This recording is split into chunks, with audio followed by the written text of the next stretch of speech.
That's correct. All right, so I'm going to call to order the Town of Shelburne special meeting, DRB, a remote meeting, Wednesday, April 22nd.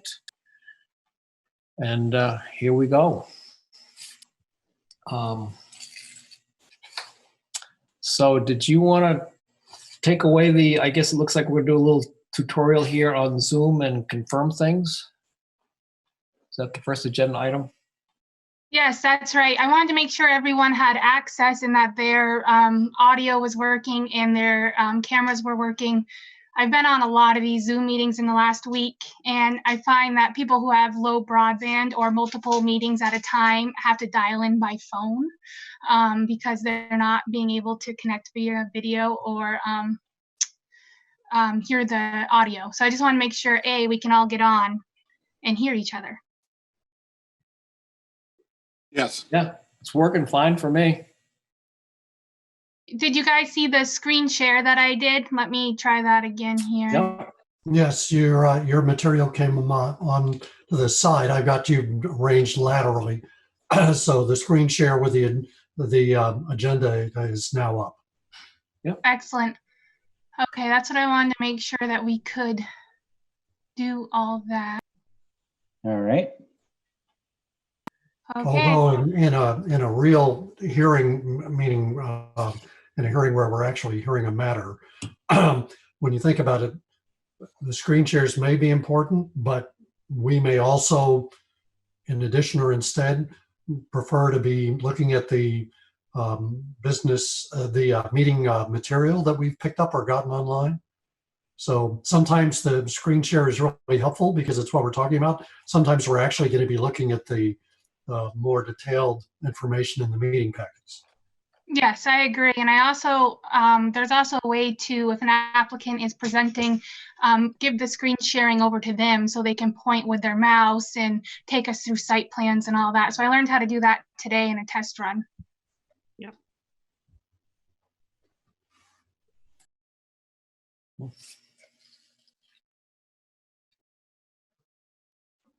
So are there any technical questions or issues from your perspective? I love this. Everybody's name is up except for you. Your name is Shelburne Town Host. So I'm using the town account, which is a paid account, which allows us all to be on and allows for phone calls. And if you want to have sort of the deluxe version, you have to pay for it. And the town is only paying for one account at a time. So every board is using this one account. And there can only be one meeting at a time. That's the, that's the drawback to it. So if I needed to share like a document or something, do I just bring it up and then I see a button here that says share screen? That's Yes. right. When you bring up share screen, what will happen is it'll give you options of what to share at the top part of it. And then you're going to click on that. And I'm assuming we're using the Google Docs. Is that right, Aubrey? Yes. So you will click on where it says the Google area. And then what it does is it opens the screen up to those files. If you want to try that now, you could take a Google Doc and just do that. I mean, by the way, when we're live, who's going to be screen sharing the Google Docs? Is that you, Aubrey, or is that our chair? Yeah, that's a great point. I was just going to chime in on that end that we all need to remember when we're in a meeting with the public and the parties that anything we screen share is seen by everybody. That's right, and recorded. We should not be sharing things that we want less than everybody to see. That's correct. Right. Yeah. But there's And nothing in the Google Docs that the public can't see. Isn't that true? That's true. And I would probably manage the Google Docs because I'm the one that keeps the meeting packets, put them together, and I probably can find the material. Yeah. Yep. Okay. I would think. Yeah. I agree. Something we need to get used to doing is because this is a recording and it's what the minutes will be taken from and everything, people saying their names before we do a vote or doing a roll call when we start the meeting to make sure everyone's present. Mm-hmm. There's just little minute things like that that are different than, what we would normally do at a live meeting.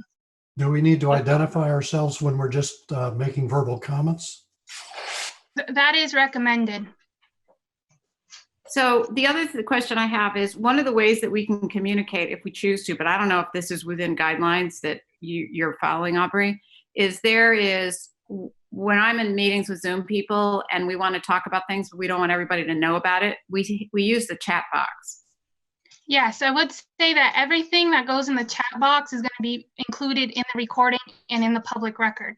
Oh, okay. So maybe we don't want to be using the chat box. I think we should not use the chat box because somebody might mistakenly believe that it's not in the record that Exactly. everyone will see. So I'm creating a script so that when the chair starts the meeting, he can go over this. Remember that everything on camera is being recorded. Remember, all chat conversations will be part of the record, just so people are clear that, this is going to be a permanent record document. Okay. So just No to joke pursue, on chat box. just to pursue that technically. So everything that's in the chat box will be part of the record. But will it be visible or audible live real time to other participants? Yes. You can use the text box, and some people use the chat box for like technical questions, and you can choose to have everyone see it. So if for some reason you're muted and no one can hear you, you can get on the chat and everyone can see it. There's a group chat so that everyone present can. That is an option. Or as Anne was saying, there is an option to privately chat someone, and we're going to tell people not to do that. The written record would be part of the download that I get from Zoom, but I wouldn't recommend people use it. Well, Yeah. that's exactly what I was actually concerned about. So to shorten what would otherwise be a longer conversation, so I can shut up. There are two technical requirements that we have to meet as we use the software. One is the open meeting law, which thanks to some changes that the legislature made, we're going to comply with. But the other is the general rules of procedure and evidence that are applicable in court, because we're an on-the-record body. And we absolutely are not in compliance with that if we have any conversation that is not audible and visual to any member of the public participating in the meeting. So to avoid— So said another way, we can't text each other? Yeah. Absolutely. I mean, let me give you the medium-sized version. You just bumped me from short to medium.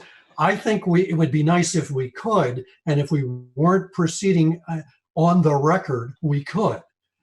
Because if we weren't proceeding on the record, we're not subject to the rules of evidence procedure that are applicable in courts. But until the town changes its position on that, we don't have that luxury.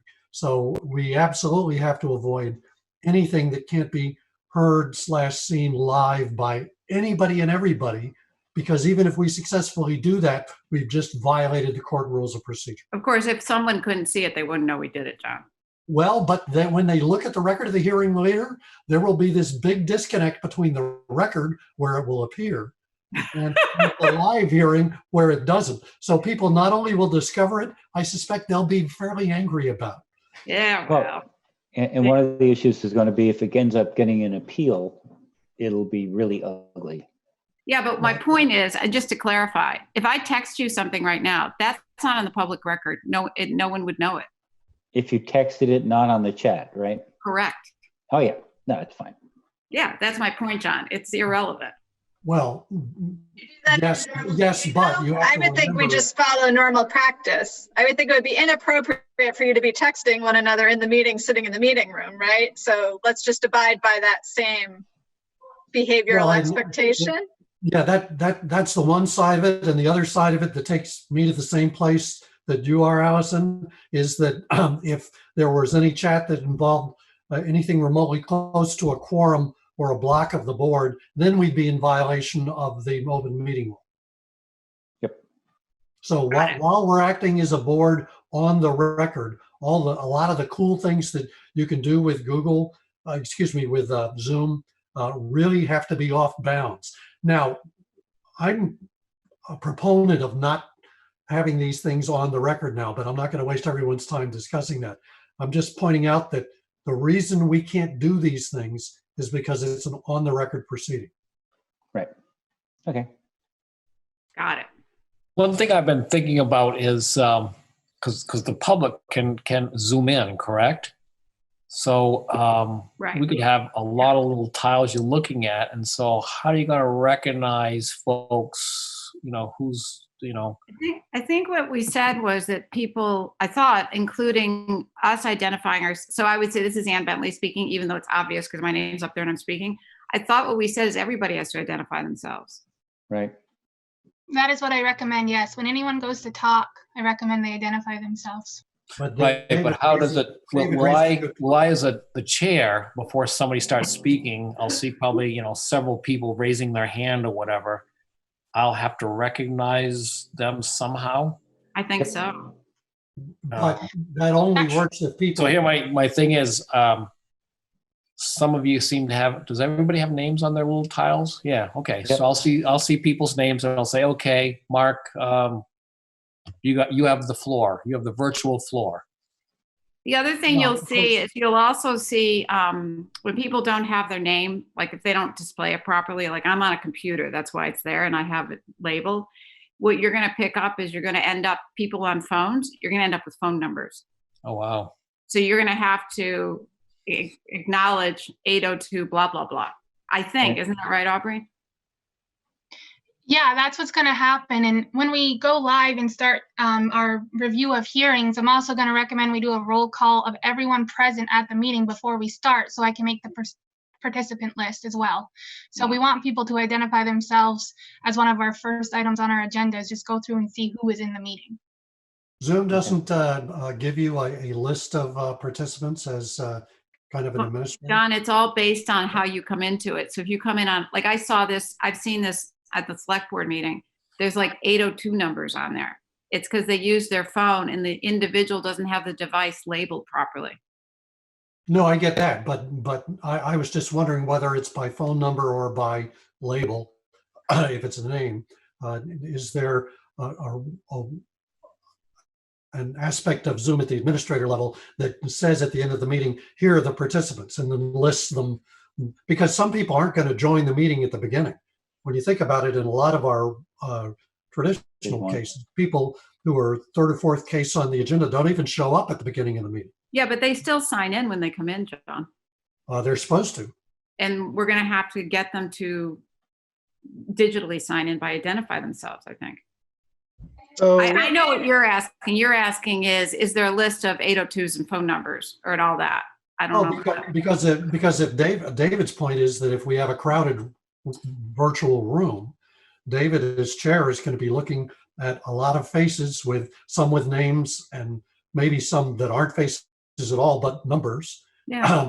And he will not have a meaningful way, particularly for the numbers, to know whether they've already identified themselves or not. I have a question. Yeah, go ahead.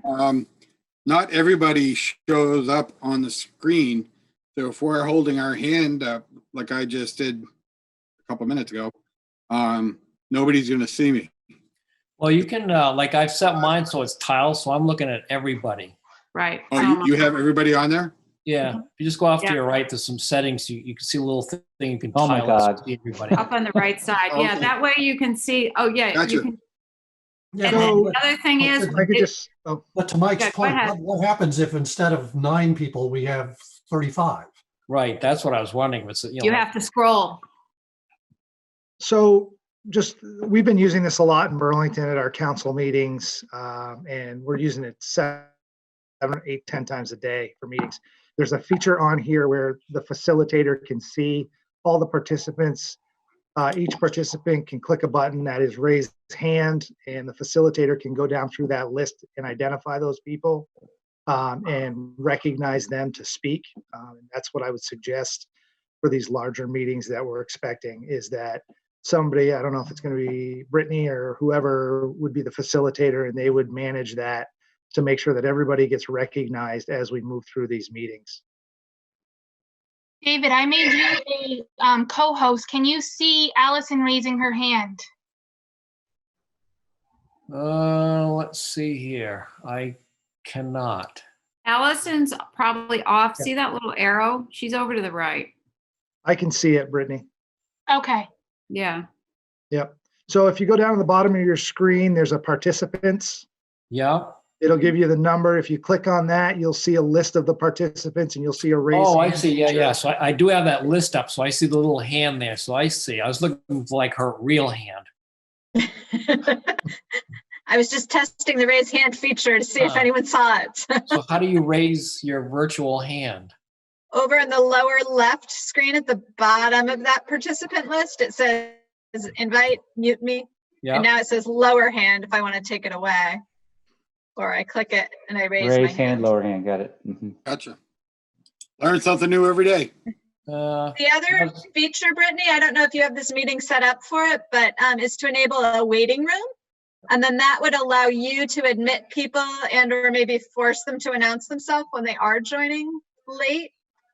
I have enabled the waiting room, so I let all of you guys in the beginning.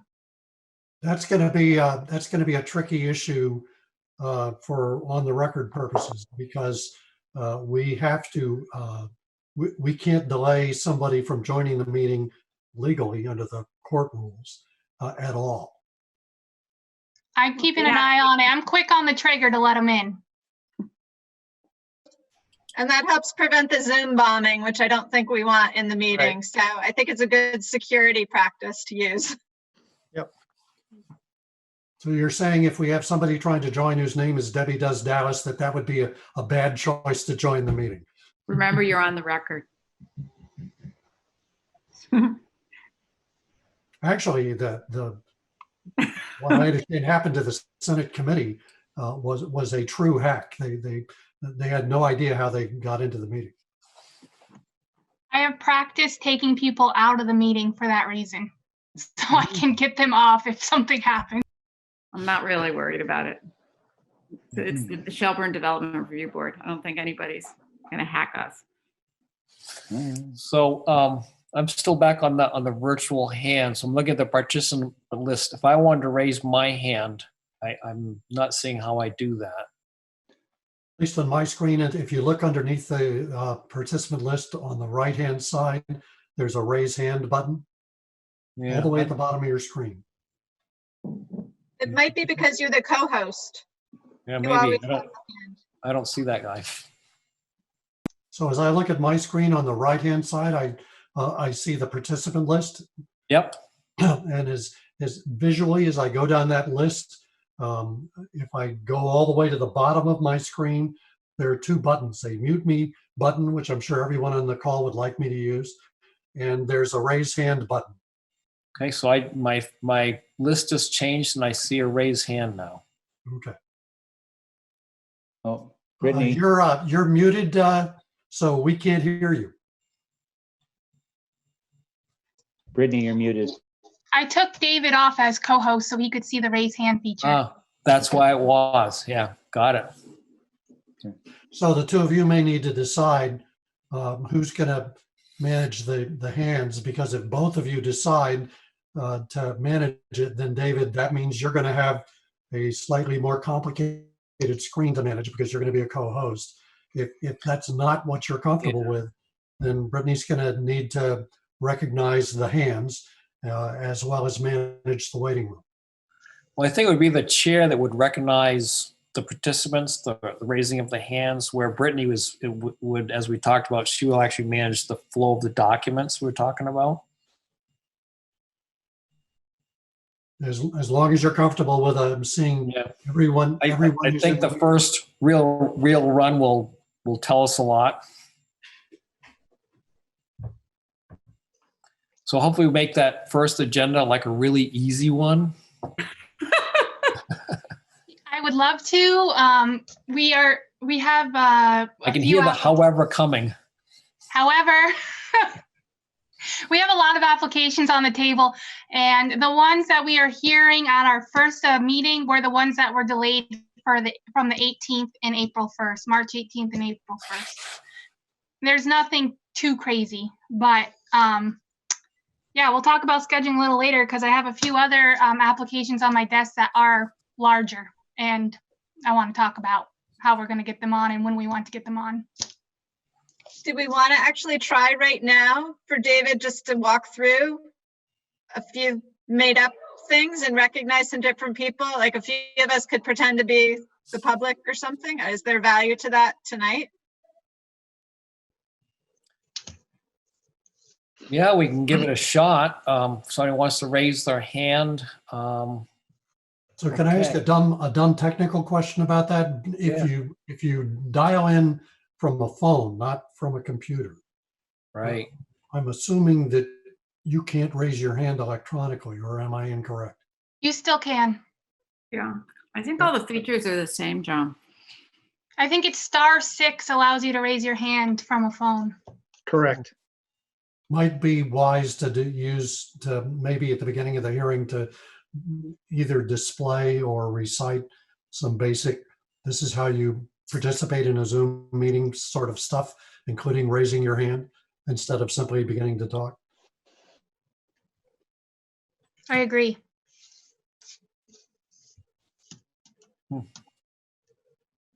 Okay, David, do you see anyone raising their hand? Yeah, I see Doug and I see Mike. So do I have to click on anything, or do I just say, okay, Doug, you got your hand raised, you can go to the bathroom? Thank you. It's nice. I was going to say, is Brittany going to mute and unmute the participants, especially the ones that are not part of the committee? That's the plan, is to have everyone come in muted, because these computers are incredibly sensitive to background noise. Like I was telling Ann, I could hear someone whispering about me in the background at the select board meeting, thinking that no one else could hear them. I could hear everything they were saying. They know my father from Charlotte, you know? So I think we will ask everyone to be muted, and I can mute and unmute them as needed. Handy feature is you can keep yourself muted and just hold your space bar if you're on a computer, and that will unmute you while you talk, and then you let off and you'll be remuted. Okay. Yeah, the muting everybody is one of the, and I will try to make this the last time in this discussion that I raise it, but this is another one of the on the record problems, because in a court, you can't mute anybody. Right. And I think we want everyone to be heard. We want to be able to understand them. And if you have more than one person talking at a time in Zoom, you cannot understand them. So in order to get everyone's comments in and heard and well received, they will have to go one at a time. It's going to take a little longer, but I think they'll be appreciative that we're moving forward with the projects, and they won't mind the delay as much and how clunky this is going to be to begin with, because I think they're going to be just happy to be making progress. Hopefully. Ooh, see, I was just going to say, nice hint on the space bar. It works great. You're welcome. Lee Crone taught me that one. So if we have no more technical questions, are we good on that? I have one. Yeah, go ahead. Apparently my raised hand didn't work. Try again. I wasn't called on. That was a joke. Oh. I do have a question. During the actual live feeds, is anybody allowed to call in other than people that you invite with the sign-on information? And if you do that, how is that advertised?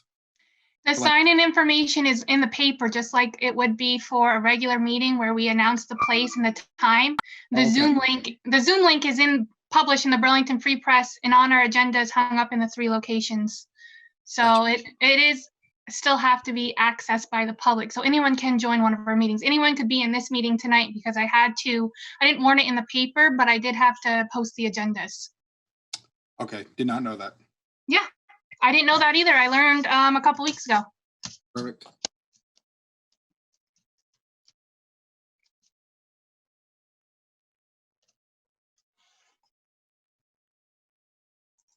Any other technical questions? If people try to present or refer to documents, excuse me, that are not already in the record. So we've had a couple of cases where I can recall neighborhood letters being introduced that weren't in the record before the hearing. And it may be in some cases we don't have to admit them in the record, but we generally, in our physical meetings at least, my recollection is that we've generally admitted anything that would have otherwise been proper if people show up with it at the hearing. How do we handle that? I mean, there are kind of two possible answers. One is that we get strict in a way we never were in the physical meetings, that you can't introduce documents at the hearing. Although that gets a little funky when neighborhood groups show up and there's a petition and they want to put a petition in the record. So, but that's the other. If we're not going to say, nope, you didn't meet the deadline, we don't have to admit it into evidence at this hearing, which may, of course, require us to extend the proceeding into a future hearing. John, I think, and it's pretty clear in our rules of procedure, and I think that under these circumstances, if people want to have something entered into the record or into evidence, they need to be pretty diligent about getting it there. And I agree with that. that's that. Otherwise, Yeah, it could be mayhem. yeah, That's the simpler answer and the more consistent answer. My recollection is that we've been a little more flexible than that in physical meetings, but I am absolutely fine playing hardball with that in the Zoom meetings, because the process you use to get something displayed and in the record would be really messy and time consuming. I agree with Yeah. that. I think That's right. Brittany, VLCT actually issued a guidance document on this exact issue on what boards should do, and it came down to option number one is be a hard bleep and say no, nothing comes in virtually, or option B is you have to continue the meeting to a date certain so that we can receive the document. The chair would say, okay, we're going to receive the document for record. It'll be forwarded to Brittany, will be the zoning board coordinator, and will be available for inspection at the office, but we then have to continue the meeting to another meeting date. Which means things will slow to a crawl, because at least for any publicly disputed matters, almost all the publicly disputed matters that we've heard, people show up at hearings and want to say, here's a petition that's signed by my 5 neighbors. We really have to stop. Yeah, I know. I hear what you're saying, John, but I go with what Mark said. These are kind of extraordinary times, and people are just going to, if they are serious and they want to enter something in the record, they just need to do it in advance. I agree, because the alternative is that we extend everything. Right. my suggestion is that we and on the Front Porch Forum broadcasts and anywhere where you publish anything, talking about a meeting, I'd put a phrase in there that's very clear. If you want to have any evidence admitted into the meeting or considered by the board, you need to get it in by thus and such a date, period. I agree, and I'm more than happy to do that. Thank you. Yeah. It's a good point.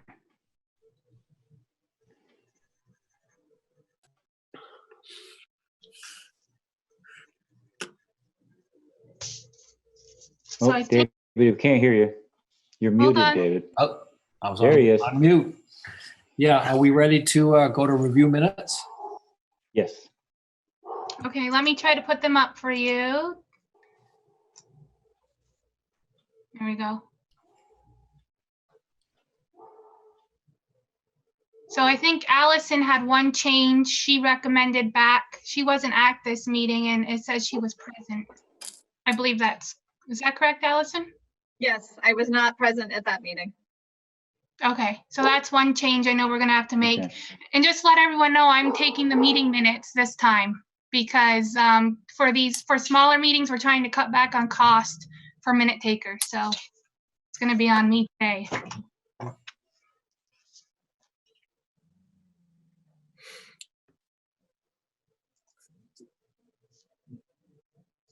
Yeah, this is one of those situations where, because the shared document can only be reviewed on the screen that the page that you display, where probably in the real world, this is where we're going to be looking at the Google documents outside of Zoom so that we can quickly scan it, see if there are any issues. And That's correct. I didn't bother to send a paper copy of this packet because it was so small, but you guys all should have a link to the Google Drive where these are. And when you're not using the display screen, I can actually split my screen so I see the Google Doc in half and have the Zoom meeting place in the other half. So it works pretty well. Okay.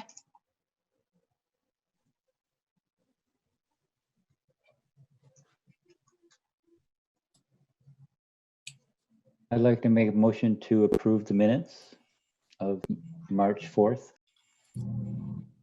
I'll second those. This is Mike. Mike, you second. All in favor? Aye. Aye. Aye. Now that's funny because we can't all say it at the same time because only one of us will be heard. That's right. And when you say I, if you could say I in your name, that would be great. Aye, Doug. Aye. Aye, Aye. Dave. Yeah, we can't just do a thumbs up. I know. Either that or you'll have to do a roll call. Yes. There is the reaction feature in Zoom. I don't know, would that work? I really don't want to think I really don't think we want to start going down the path about how many fingers are raised and which fingers they are. I mean, that just gets very. Brittany, I think. Actually, I like that. Either the chair or Brittany or somebody needs to just roll call whenever we have a vote. I agree. Good idea. I think it That would be your job. simpler since Brittany in the meeting with participants. Are you going to be the minute taker, or will someone else be the minute taker? I told Dean that I have enough on my plate than to take minutes for the huge hearings as well. So I think we're still going to have our minute taker when we have applications on the docket. Well, then you and David need to decide when there are votes, who does the roll call. It really doesn't matter. The most efficient way would be to have the minute taker do it, but I don't think we want to have 3 hosts for the meeting. All right. So this vote has prompted me as an alternate to ask a question. Is it an issue or a problem if there are too many of us that are participating in a particular meeting or vote? Can we have an over quorum that would cause a problem? Let me say that a different way. An alternate can't vote if we have a full board of non-alternates. But that's why maybe Brittany being the person who solicits the votes either by name or probably by name, frankly. That's the easiest way to do it because you ought to know in advance of any vote, Brittany, who is eligible to vote on it. So as long as you call those people correctly and they say aye or nay, then we're golden. And that solves Norm's question. But do you see a problem with an alternate participating, maybe speaking on an issue, if that constitutes an over quorum, but not voting? I think you have a legal right to speak as a member of the public. I think one could argue that you can't speak as a member of the board because for purposes of that case, you're not a board member. Exactly. Okay. Thanks. Good question, Norm, because I'm an alternate as well. We can fix that. So I'm thinking that when we vote, I'm kind of liking, I'm looking at the title of everybody here, and I don't know, when you put up it's very easy to see people put their thumbs up. Right, and it's recorded. Is And it's that illegal? recorded. Is it legal? I don't know idea. I think most boards that I've sat in on, on the select board and the SNRCC are doing roll call votes. Okay. Verbal When I ones. click on reactions, I see a thumbs up and an applause. I don't see any other reactions. Let me look.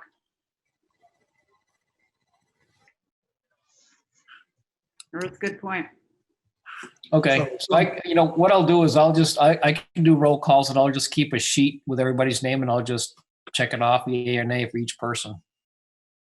But remembering, David, that may change, hypothetically at least, that may change by case. There may be recusals in any particular case. Yeah. Yep. Someone who's present in the, oh, that's an interesting question. When we recuse ourselves, we leave the room. Does that mean we leave the Zoom meeting? I suppose by analogy it does. Yeah. I would say so. So that means that between David and Brittany, they have to figure out a way of contacting the person who's no longer in the meeting to tell them they can come back in. They can text them. Yeah, that'd be a good idea. What about just being off camera? You haven't left the meeting then. I'm guessing. I have no idea, Mike, but like if you're just off camera. As long as you can hear the meeting and the meeting can hear you, it's no different than you being on the phone. Right.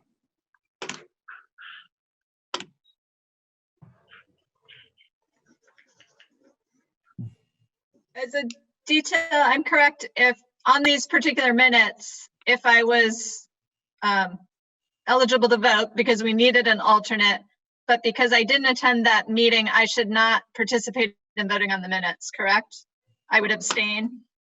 Correct. Yeah, Okay. I think the voting is irrelevant. If you weren't there, you can't participate in the minutes. Okay.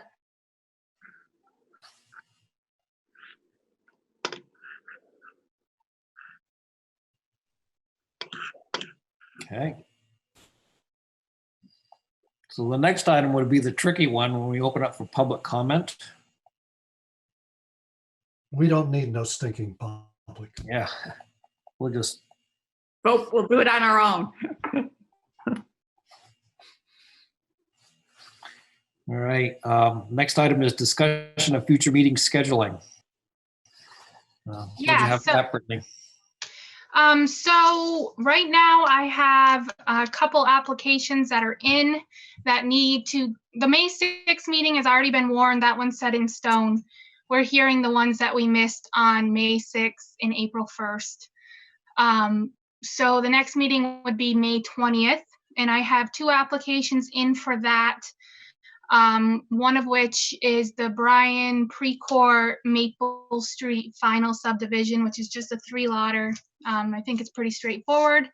And then I have the sketch for Griffin because they have a 9-lot subdivision going in, but their original sketch expired and they made changes to the project, so they're coming back in.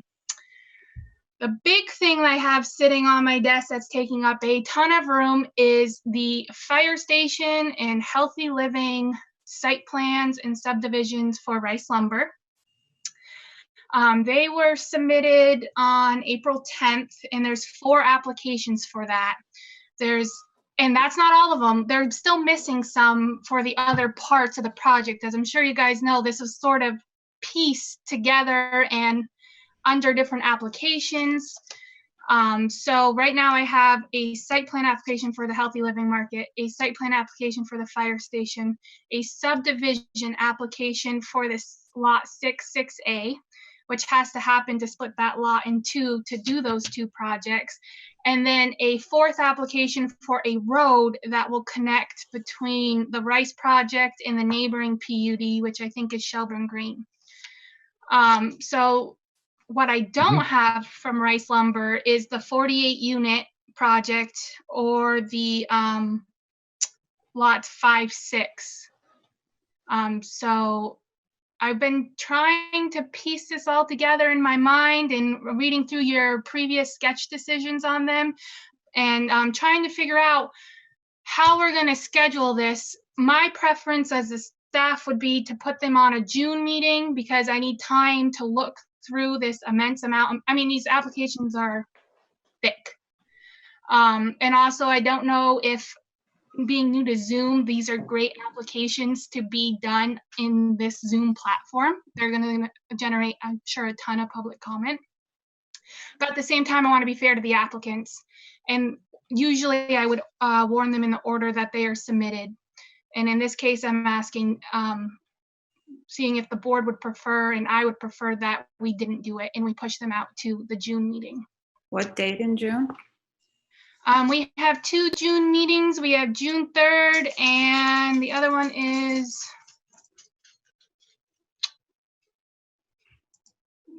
the 17th. So I had another application come in yesterday, which was a small one for a 2-lot subdivision. So I was envisioning the 2-lot subdivision, the Bryan Precor application, and the Griffin sketch on the May 20th meeting. And then these massive applications pushed out to either the June 3rd or the June 17th.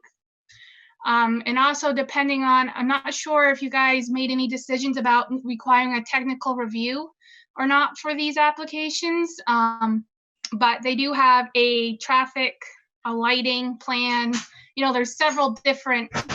It's complicated. And it's complicated. And I'm happy to review and do the best I can to make staff report, but I'm just looking for opinions tonight on when you think we should warn them. And if you guys would like technical review on them by a third party.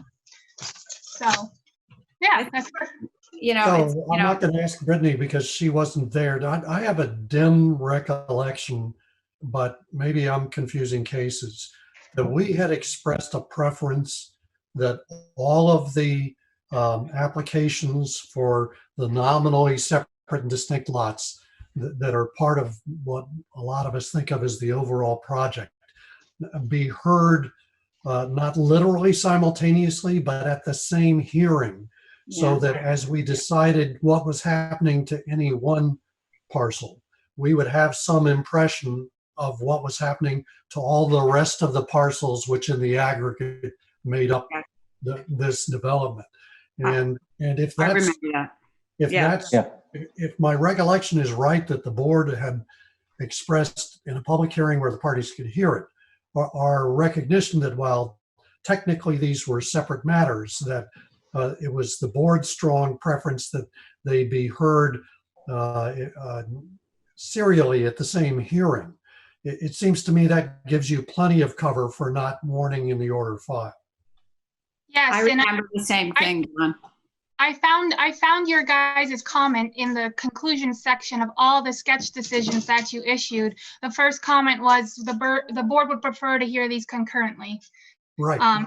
So I did find that. I just wanted to see, obviously the applicants are really pushing to move forward. They're gung-ho. I'm just trying to figure out what is fair. I want their project, I don't want to hold up their project and seem like I'm doing it on purpose, but at the same time, it's just a lot and a lot. I think what you're saying is I think June, my opinion, and I'd like to hear, what other people, I think that June is fair. I think that, everybody can be as gung-ho as they want, but it's taken the town a long time to get this Zoom thing going, just a fact of life. I mean, the rest of the world got going and Shelburne decided to, whatever. So here we are. And, I also think it's fair to the public. And I'm imagining the first meeting or so, as lovely as we all are, might be a little choppy. So we have to get used to things. And those are really complex submissions. If we're looking at June, are we thinking that right now I'm hearing the governor's, I don't know, basically things start loosening up mid-May, May 15th. So by June, are you thinking that this would not be a Zoom meeting, but a public meeting? I was hoping, but I doubt it. Doubt it too. I don't think they're going to let groups get together in June. Yeah, I strongly doubt it, David, although because you're the guy with the UVM angle, you should have as an informed a view as any of us. But I would be surprised if we could get a large meeting with multiple participants, neighbors, lawyers, board members, very little social distancing. I think we definitely would need to be following the social distancing rule at that point. In fact, I think that's going to go on for a long time. So that means there'd be too many people. I'm breaking my word again, but which is another issue with having an on-the-record proceeding, because you clearly cannot bar anyone from sitting in a courtroom and listening to a case. And if we use social distancing or any other perfectly sound medical basis for limiting who can have access to the hearing, whether it's on Zoom or whether it's in person, court appeal, we're cooked. Yeah, Right. well, So that's we why we would. cannot allow, yeah.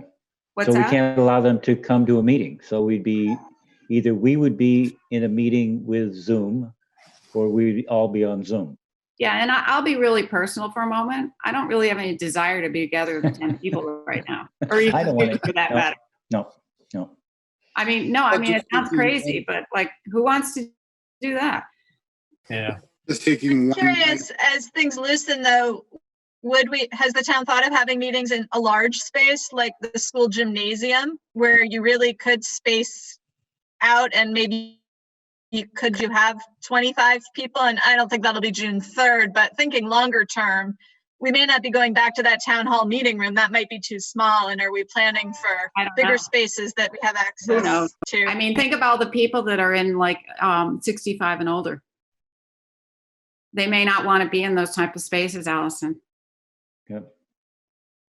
What about just doing one meeting night for just the Rice Lumber applications instead of trying to mix in other Yeah. applications? I mean, I think it's definitely a one nighter for all of those. Yeah, I agree with you guys. So the Brittany, you question said comes something up, about a third party technical review. I'm not sure what that is. We have a right to, at the applicant's expense, say we wanted to get it's basically a peer review, David. Yeah. Say the traffic study or their stormwater mitigation or some other component of their application. We have the right to request that. It's at the applicant's expense. Did we request it before, Mark? Do you remember? We have some time ago, it's been quite a while, but we have requested. And another way of thinking about it is that if after, what if we were running hearings the way we used to? If it's likely at the end of the hearing before we took a vote on the merits of these series of applications, we would want that information. Simpler to ask for it now up front than to go through the hearing and then ask for it. Wow. Yeah, I mean, I disagree with that because I think you're presupposing that there's going to be some holes in their presentation. I sat through quite a few traffic presentations and other things and felt very comfortable, moving forward without a third party review. You talk about adding time and expense to an applicant. That's a pretty big step. And I don't think you're not giving them a chance to prove their point without second guessing them right at the get-go. I agree with everything you said. My only observation is if, because the way the hearing unfolds, we decide at the hearing that we need it, then net we will have slowed the process down even further. That's true, but to be honest with you, knowing the size of that application, John, and the number of components of it, a lot of moving parts, I don't see you getting through that in the night. okay. Brittany, Frankly, I would leave the following meeting agenda nearly empty. Yeah, I think it's a good point. Brittany? I agree. Yes, I just want to make sure that, I think, Mark, did you recuse yourself for the original applications? I did on one component of it at sketch plan, but I no longer have any financial connection to any of those projects. So if there's no opposition, I just assume sit on them. I just want to make sure before you comment on it, because I was reading through the past decisions and I saw that you were recused. At this point, my intention is to not recuse myself. Okay. And just to be clear on my path moving forward, am I supposed to reach out to Dave Marshall and tell him we need the other applications in, AKA the one for the 48 unit and the one for the lot 4-5 before I warn these other 4 I have on my desk? Because there's still 2 missing pieces. Yeah, I would say yes. Yeah, I think that would be a nice courtesy. And you can, and if Dave begins to get upset about it, you can remind him that the board's preference to hear them all at once was stated in every hearing we had, well, up till now. So this isn't a surprise. It's something that we kind of been saying all along that we wanted, and so they've been on notice. And it's I'm been not written sure in that the they- decisions. It was in the decision, Right. and he was there and heard it. But he's not actually doing one of the applications, right? He's I suspect he's doing the work for the lot 5, 6 Yep. separation for the Carroll brothers. And Heath is doing the 48 unit. He is? Ben's doing that, yep. Okay. That's Yeah, because that's the one that's changed 2 or 3 times. Yep. And Yeah. who's doing the application for healthy living in the fire station? That all came in through CEA, Dave Marshall. Okay, so Dave's, yeah. Doing everything. Coordinating it all. Okay. Well, he has other professionals on hand, like a landscape architect and some other people, but he's the one that dropped off the huge boxes of application materials to me. Okay. Okay. We had asked for a traffic study way back when, correct? Or was that delayed? I don't remember. I remember that there was a lot of angst at a hearing where in an earlier version of the development, they were going to put, I think, 10, 12 houses back there. And then they popped it up to 48. And at the same time they popped it up to 48, they eliminated the road, giving a second method of accessing the development. And I think I kind of foamed at the mouth in that hearing about how they could quadruple the number of homes and reduce the access. But Right, because they were also talking about the road coming down through the fire station going to that traffic light. That's right, Mike. Yep. So are we saying, is it, David, are you saying that we would move this to June 17th? No, I would say in June. I don't have a preference for either date, but what I would like to see is I'd like to make sure that we all have ample time to have a set of documentation in front of us to review ahead of time. It's going to be hard enough doing this by Zoom. So, I mean, personally, I want to be as well prepared as I can. So Yeah. it really hinges upon when Brittany feels that we'll have that documentation ready and your review for us ready. But I think the earlier comment, which also is something that Brittany needs to bear in mind, is it would be really nice to deliberately leave space in the following hearing. Yeah. The odds of us getting through all this stuff in one night, even if it's presented, I think. No, less than- there's no, it's unlikely you'll get through this thing in 1 or 2 meetings for that matter. I know. Let me just remind everybody something on traffic. There's a Agency of Transportation 111 permits are going to be required or have to be amended for this project. And as a town, since there's no town highways involved, it starts to get a little bit slippery because we have limited jurisdiction on AOT on Route 7. It's a state highway. And it's not as though you are coming down a town road to access this. So just keep that in mind. And we may want to be looking at our rights and Brittany's where we do and don't have jurisdiction as far as the traffic goes because of the state highway. What does that mean, Mark? Like, I understand the words, but does it mean that the state might have to weigh in? They have to. The state's probably they're gonna have the final say. Okay, that's what that means. Okay, That's what it boils down to, yeah. thank you. And if the push comes to shove, the applicant is probably gonna have the right to say, there's no town highway involved here. It's a state road, we're accessing it directly. And you really don't have a lot of jurisdiction here. Does the prior plan that provided for access not from Route 7 change that?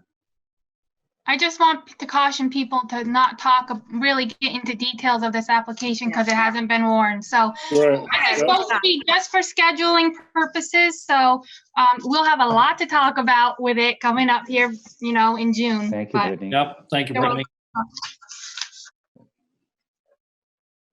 So I guess my job is to approach Dave and Ben Heath and tell them, I've talked to the board. We want to get you scheduled for June, but we are still missing those 2 other applications, and the board strongly prefers to hear them all concurrently. What's your timeline for getting those in? Because I can't even promise them June because they don't have those other 2 in front of me right now. I Okay. have 4, but there's 2 more coming. Yeah. Okay. And I would assume it's going to take you quite a while to wade through all of that stuff. And yeah.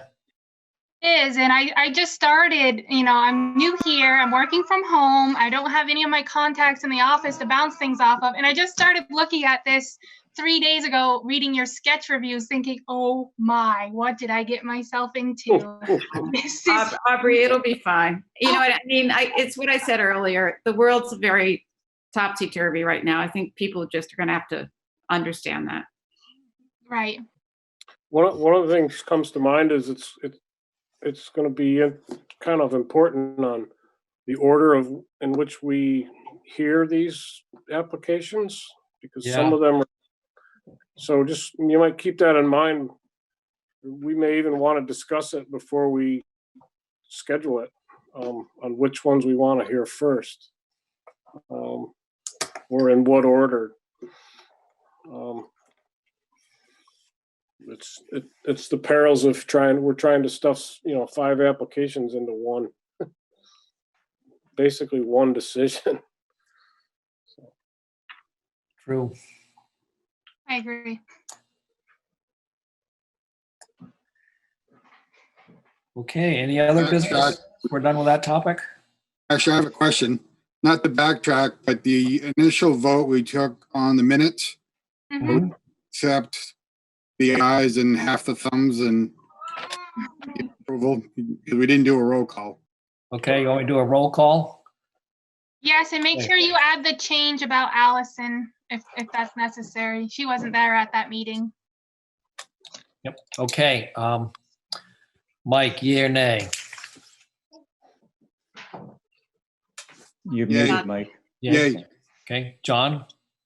With the clarification that we're voting for minutes as amended by deleting the reference to the board member wasn't present, I vote aye. Okay, good. Doug? Aye. And we're going to skip Allison, or you can just abstain. I think you don't need me because you have quorum. So technically I'm a member of the public tonight, right? Ann? Aye, and aye. Norm? Aye. Mark? Oh, wait a minute. Am I unmuted? Hold on. We can hear you. We got you. Okay. We good? Yeah, aye. Yes. Good. Got Mom? Zeke? Aye. You're on mute. And I'm an aye, so it's unanimous. Minutes are adopted as amended. Okay. We didn't really hear Zeke, if that matters for the official record. He was muted. I read his lips, but Aye. there you go. One time you don't want to be quiet. Right. All right, other business, Mylars to sign. Yeah, I just wanted to let you know that I have the 2-lot subdivision Mylar for the Fiddlehead Brewery. I forget the name of the project, Shelburne something. Yeah. That is ready to be signed, and I can get that to you or meet you outside or figure out some way to get that signed in the next 3 weeks would be great, so we can get it recorded by the 180-day deadline. Can you leave it at dispatch? I can do that. Okay, do that, and I will have it signed for you. Probably this weekend. Okay, and I have one other one, but I'm just waiting for their legal document to come in. So I'll email you at the end of the week and let you know, because I'd love to get them done both in one shot, and I'm expecting that legal document in. Sure.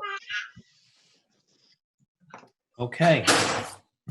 If there's no other business, do we have a motion to end the meeting? Make a motion to end our current meeting.